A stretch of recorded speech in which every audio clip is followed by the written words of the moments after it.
News first channel ಹಾಗೂ ಡಿಜಿಟಲ್ನಲ್ಲಿ ಜಾಹೀರಾತು ನೀಡಲು ಈ ನಂಬರ್ಗೆ ಸಂಪರ್ಕಿಸಿ.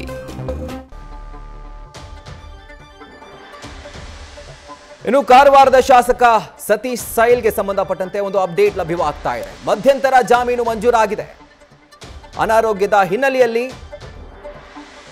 ಕಾರವಾರದ ಕಾಂಗ್ರೆಸ್ ಶಾಸಕ ಸತೀಶ್ ಸೈಲ್ ಅವರಿಗೆ ಮಧ್ಯಂತರ ಜಾಮೀನನ್ನ ನ್ಯಾಯಾಲಯ ಮಂಜೂರು ಮಾಡಿದೆ.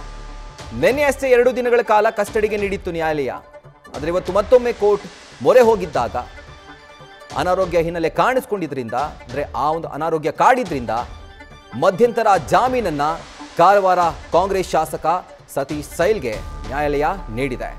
ಅದು ಬಿಗ್ ಅಪ್ಡೇಟ್ ಈಗ ಲಭ್ಯವಾಗ್ತಾ ಇರೋದು. ನಿನ್ನೆಯಷ್ಟೇ 2 ದಿನಗಳ ಕಾಲ ಅವ್ರನ್ನ ಇಡಿ ಕಸ್ಟಡಿಗೆ ನೀಡಿತ್ತು. ಆದರೆ ಕಸ್ಟಡಿಯಲ್ಲಿ ಅನಾರೋಗ್ಯದ ಹಿನ್ನೆಲೆಯಲ್ಲಿ ಈಗ ಮಧ್ಯಂತರ ಜಾಮೀನನ್ನು ಅವರು ಪಡ್ಕೊಂಡಿದ್ದಾರೆ. ಸೊ ಅವರ ಲಾಯರ್ ವಿಸ್ತೃತವಾಗಿ ನ್ಯಾಯಾಲಯದ ಮುಂದೆ ಪ್ರತಿಯೊಂದನ್ನು ಕೂಡ ಹೇಳಿದರು. ಅನಾರೋಗ್ಯ ಇದೆ, ಇನ್ಸುಲಿನ್ ತೆಗೆದುಕೊಳ್ಬೇಕು, ಹೆಲ್ತ್ ಸರಿ ಇಲ್ಲ, ಸೊ ತುಂಬ ಕೇರ್ಫುಲ್ಲಾಗಿ ಮಾನಿಟರ್ ಮಾಡಬೇಕು ಅಂತೆಲ್ಲ ಹೇಳಿದರು. ಸೊ ಆದರೆ ನ್ಯಾಯಾಲಯ ಅದು ಯಾವುದನ್ನು ಕೂಡ ಪರಿಗಣಿಸಿರಲಿಲ್ಲ.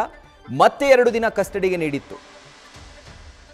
ಆದರೆ ಅದು ನಿನ್ನೆ ಆದಂಥ ಆದೇಶ. ಅಂದರೆ ಇವತ್ತು ಅವರ ಅನಾರೋಗ್ಯ ಇರೋದ್ರಿಂದ ಆ ಹಿನ್ನೆಲೆಯಲ್ಲಿ ಹ್ಯುಮ್ಯಾನಿಟೇರಿಯನ್ ಗ್ರೌಂಡ್ಸನ್ನು ಕನ್ಸಿಡರ್ ಮಾಡಿ ನ್ಯಾಯಾಲಯ 7 ದಿನಗಳ ಕಾಲ ಮಧ್ಯಂತರ ಜಾಮೀನನ್ನು ನೀಡಿ ಆದೇಶ ಹೊರಡಿಸಿದೆ.